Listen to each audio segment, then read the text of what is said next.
செம்மையா சமைக்கிறோம், பயங்கரமா ருசிக்கிறோம் என்பதைப் போல பிரம்மாண்டமாக ஆண்கள் மட்டும் கலந்து கொள்ளும் வினோத அசைவ திருவிழா மதுரை மாவட்டம் திருமங்கலம் அருகேயுள்ள சொரிக்காம்பட்டி பெருமாள் கோவில்பட்டி கிராமத்திலுள்ள கரும்பாறை முத்தையா கோவில் விழா இன்று வெகு விமர்சையாக நடைபெற்று வருகின்றது.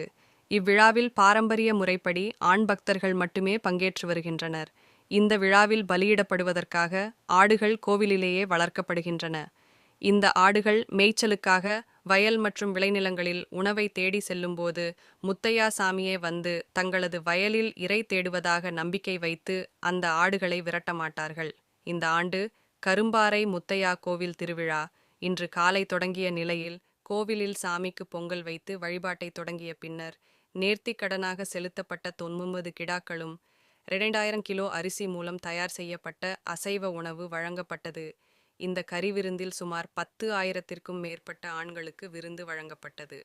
இந்த விருந்தானது வாழை இலையில் சாதமும் ஆட்டுக்கறி குழம்பும் ஆண்களுக்கு பரிமாறப்பட்டது. இதனை சாப்பிட்ட பிறகு இலையை எடுக்காமல் அப்படியே விட்டுச் செல்வது வழக்கம். ஒரு வாரத்திற்கு பின்பு இலைகள் காய்ந்த பிறகே பெண்கள் கோவிலின் தரிசனத்திற்கு வருவார்கள். இந்த விழாவானது சமூக நல்லிணக்கத்திற்காக நடத்தப்படுகிறது. குழந்தை வரம், வேலைவாய்ப்பு, உடல் ஆரோக்கியத்திற்காக நேர்த்திக் கடனுக்காக ஆடுகளை கோவிலுக்கு செலுத்துவார்கள் என்பது குறிப்பிடத்தக்கது.